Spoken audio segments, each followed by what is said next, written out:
The first time humanity was invited to the Galactic Summit, we were laughed out of the room, not in a cruel way. Well, not entirely, but the kind of laughter reserved for an over-enthusiastic child pretending to play at the adults' table. The Unified Galactic Council, a body of hyper-advanced civilizations, had been monitoring us for centuries. They saw our wars, our pollution, our baffling insistence on exploring space, while still arguing over borders on our own planet. And yet we made it, against every probability model, against every simulation that predicted our self-destruction. Earthlings had pushed beyond their tiny blue rock, slapped together faster than light travel, and declared, "Hey, we exist too." The council responded with polite bemusement. Humans were granted observer status, given a single outpost on the edge of council space, and largely ignored until the Vorik returned. Captain Elise Carter sat in a conference chamber orbiting Aldrian Prime, a gleaming metropolis world, serving as a political heart of the council. The chamber was vast, an amphitheater of hovering platforms where representatives from 100 species debated in layered, melodic harmonics, except for humanity's designated spot, which was conveniently placed near the exit. She sat rigid in her chair, jaw tight, fingers drumming against the armrest. Around her, the human delegation consisted of 3 others. Dr. Sanjay Patel, lead engineer, who kept making little notes on his datapad, mostly under headings like materials they think are too dangerous but are actually useful, and things I could probably fix with duct tape. Lin Vu, idealist and diplomat, who still believed that the galaxy would eventually respect humanity, despite overwhelming evidence to the contrary. And Rick Wildcard Sanchez, their pilot, whose job title was security consultant, which mostly meant the guy who breaks rules when necessary. Elise knew how the council saw them, plucky, unpredictable, and ultimately irrelevant. But today, something had shifted. The council was nervous. A towering, crystalline being known as High Arbiter Ulter floated to the center of the chamber. Their form shimmered between translucent blues and purples, their voice resonating through every mind present. The Vorik have awakened. The silence that followed was absolute. Even Elise, who had been briefed on the threat, felt a chill run down her spine. The Vorik were an old nightmare, a species of biomechanical locust that consumed entire star systems. The last time they emerged, it had taken 5 of the most powerful civilizations working together to contain them. Not defeat, contain. And now, after 10,000 years, the Vorik were back. We have deployed our finest fleets. We have activated all known countermeasures. None have succeeded, Ulter admitted, their luminous form flickering. The Vorik adapt. They evolve faster than our strategies. We do not have time.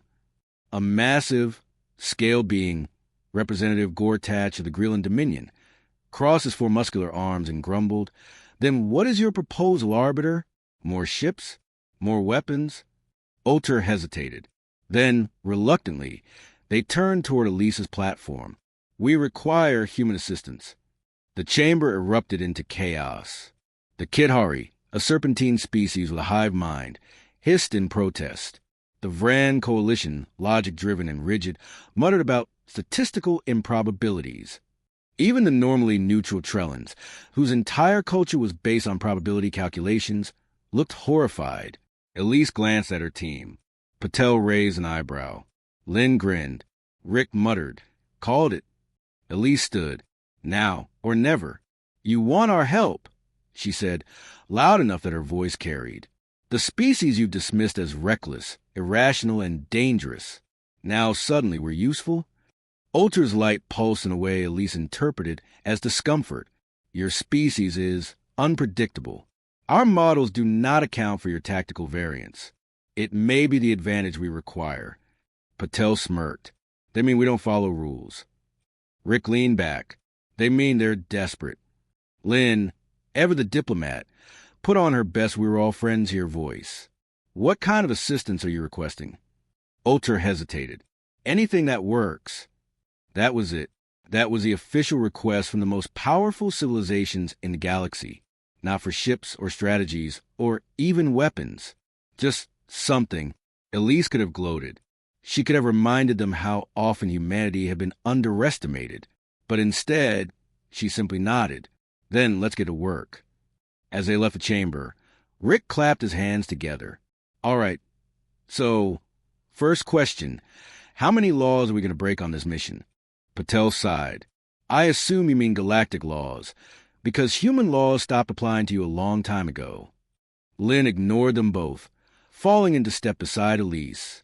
You think we can actually do this? She asked quietly. Elise exhaled. I think we don't have a choice. Because that was the thing about humans. We weren't the strongest or the smartest, or even the most advanced. But when the universe threw the impossible at us, we figured it out anyway. The Vork warfront stretched across 6 systems, a graveyard of shattered fleets and broken planets. Elise Carter stood aboard the UGC Arden Dawn, a pristine flagship belonging to Unified Galactic Council, staring at the latest battle report. It was a mess. Fleet after fleet had been thrown at the Vork, and every time, the result was the same: devastation. The Vork consumed everything: ships, cities, biological matter. They learned from their enemy, adapted to counter their weapons, and spread like wildfire. And now, the galaxy's last hope was humanity. Elise suppressed a sigh as Dr. Sanjay Patel crouched beside a sleek control panel, screwdriver in one hand, an Earthbrand energy bar in the other. He had already managed to take apart and modify half the systems on the bridge, much to the horror of the ship's crew. Patel, please tell me you're not rewiring the Council's flagship. Patel grinned. Of course not. I'm just improving its energy efficiency. You know, since their shield arrays are hilariously outdated. A 4-eyed, furred alien officer, Commander Velcor, the ship's chief engineer, hovered nearby, his tail flicking in distress. You are tampering with classified technology. Buddy, Rick Sanchez, their wild card pilot, interjected as he leaned casually against a bulkhead. If Patel doesn't mess with your tech, you'll all be space debris by next week.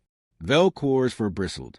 Our defenses are based on centuries of scientific advancement, and the Vork just tore through them like wet paper. Elise interrupted. We're here because your way isn't working. Let us try ours.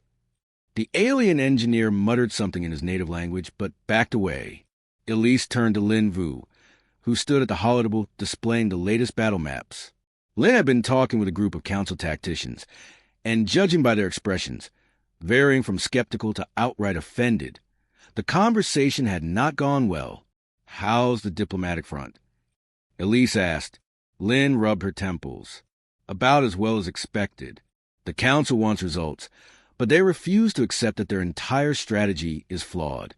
They keep insisting on calculated responses and optimal formations. Rick snorted. Yeah, because that's been super effective. Patel finished whatever he was doing and stood.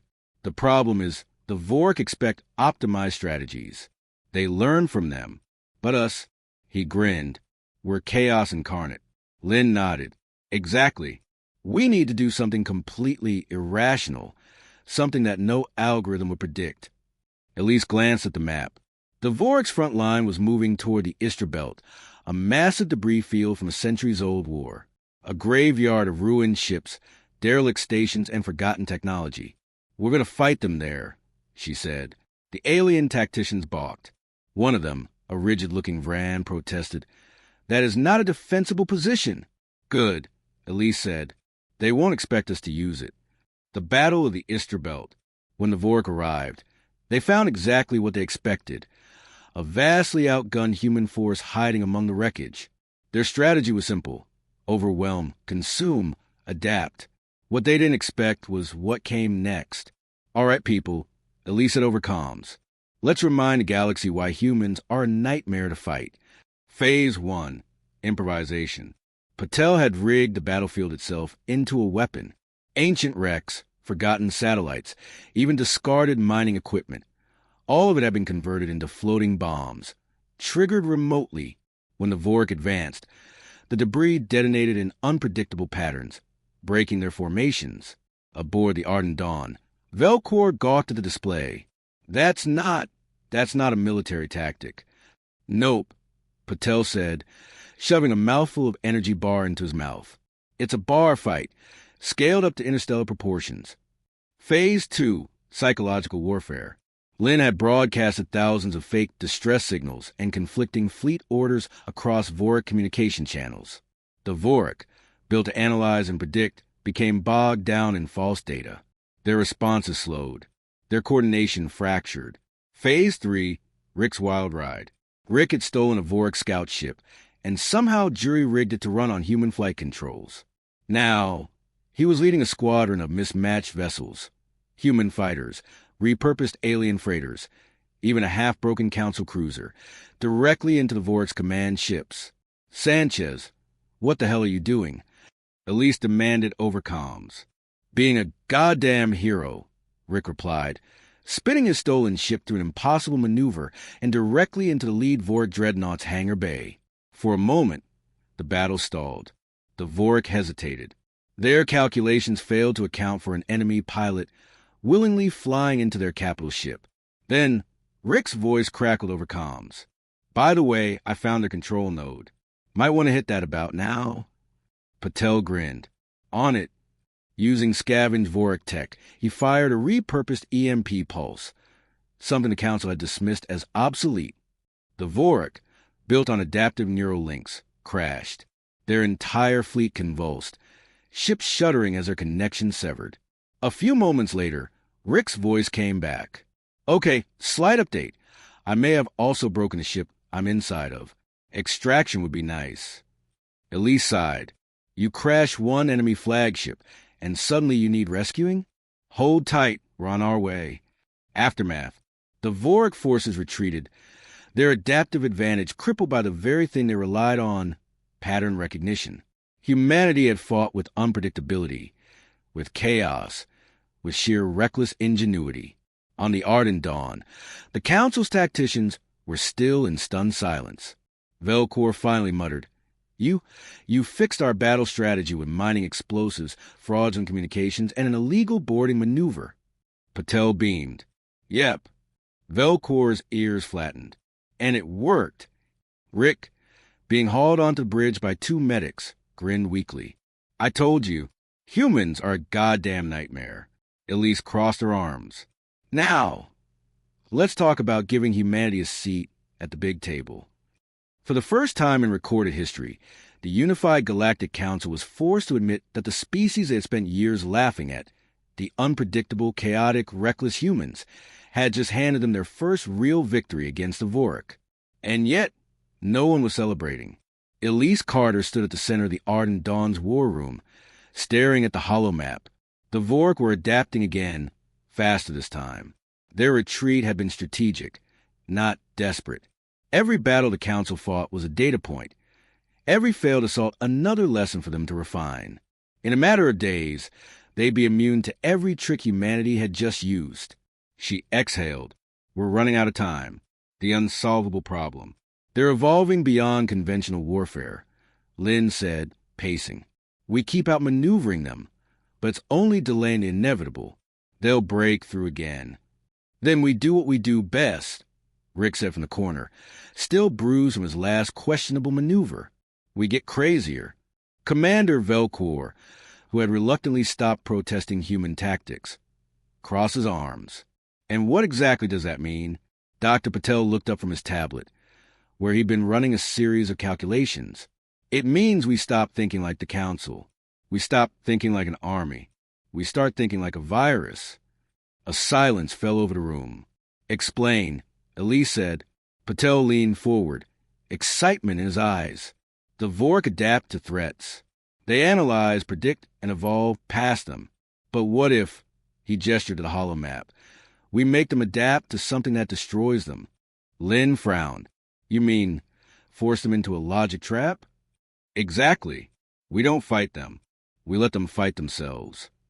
The Trojan Code. The plan was insane. Which, of course, meant it had a chance of working. The Vorik's strength came from their self-replicating AI, an adaptive neural network that linked every unit. Instead of fighting them with brute force, Patel proposed something much more dangerous, a viral subroutine designed to make the Vorik perceive themselves as the enemy. If it worked, their entire fleet would turn against itself. If it failed, well, there wouldn't be enough of the galaxy left to care. The delivery mechanism.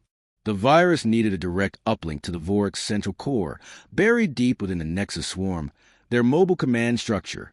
No ship in the Council's fleet could get past their defenses, which is why Rick Sanchez was currently suiting up for what he referred to as the dumbest, most beautiful idea I've ever had. "You're insane," Velcor muttered as he watched Rick load his gear onto a stolen Vork interceptor. "That's why it'll work," Rick shot back, strapping himself in. "They don't expect insane." Elise stood beside the ship, arms crossed.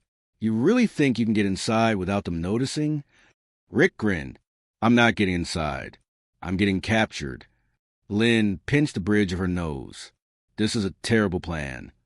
"No, this is an Earth plan," Rick corrected. "There's a difference." Elise exhaled. "Get in, drop the payload, and get out. If you die, I'll kill you." Rick gave a lazy salute. "Love you too, Cap." Then he launched straight into the waiting jaws of the Vork fleet, inside the swarm. The moment Rick's ship was captured, he was dragged into the Vork's core vessel.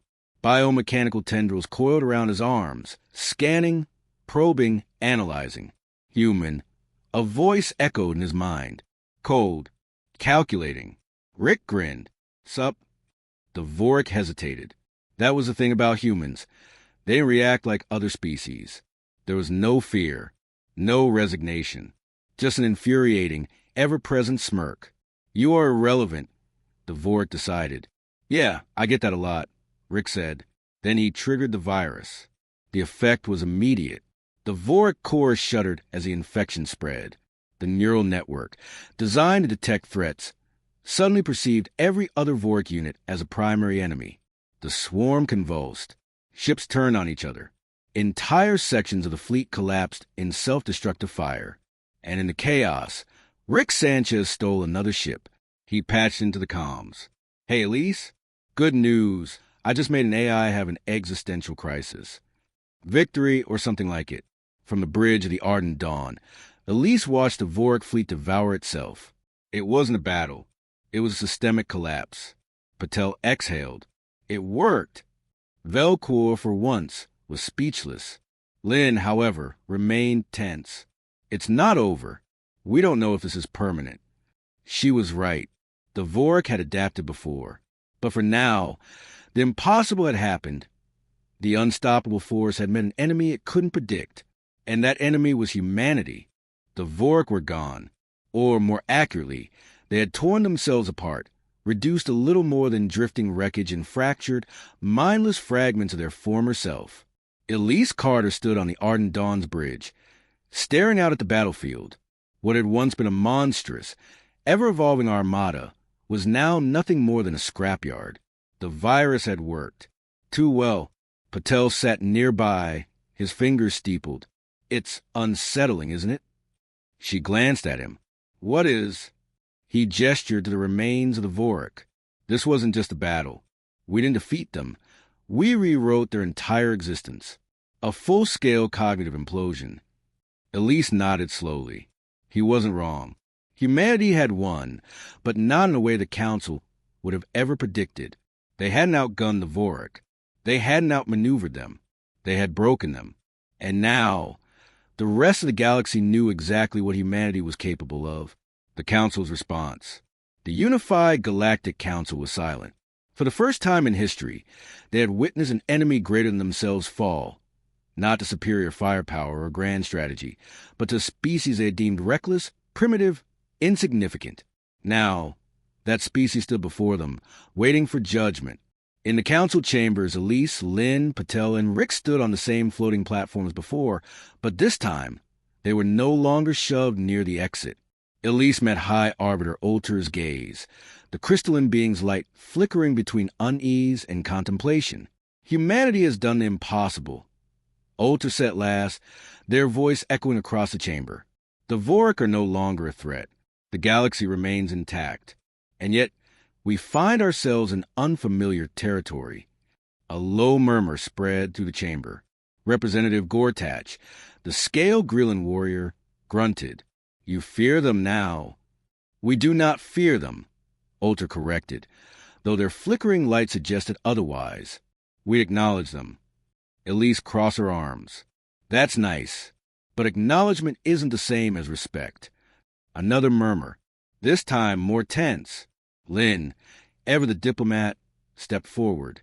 We understand that our methods were unconventional. Unconventional? One of the Kidhari representatives hissed. You unmade an entire species. Patel interjected. Correction. We gave them a problem they couldn't solve. They unmade themselves. Rick, who had been quiet until now, leaned in. See, here's the thing. He gestured vaguely at the assembled species. You all think in straight lines. You expect rules, patterns, logic. And that's why you've been losing. But humans, we're built different. We thrive in chaos. Velcor, who now stood behind him as an unofficial human ally, sighed. What he means is that humans are adaptive in ways you have yet to quantify. Ultra was silent for a long moment. Then they spoke, their voice carefully measured. You have done what we could not. For that, humanity has earned more than mere recognition. The chamber fell utterly silent. We offer Earth a permanent seat on a unified galactic council. Lynn's breath hitched. Patel blinked. Rick muttered, Huh. Elise allowed herself a small smirk. There it is. The price of power. Back aboard the Ardent Dawn, the team gathered in the war room. The battle was over. Humanity had won. They had been given a seat at the table. So, why didn't it feel like a victory? Lynn broke the silence first. This changes everything. Patel leaned back, rubbing his temples. Yeah, and not necessarily for the better.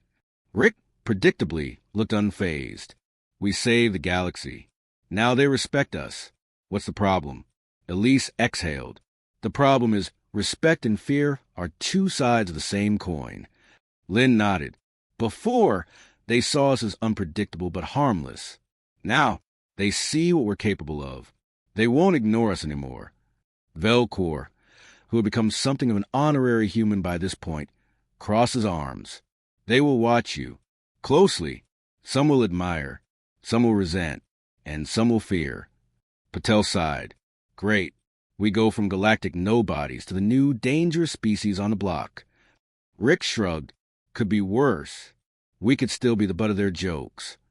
Elise looked around at her team, at the engineer who had reprogrammed a war, at the diplomat who had talked their way into power, at the wild card who had survived the impossible.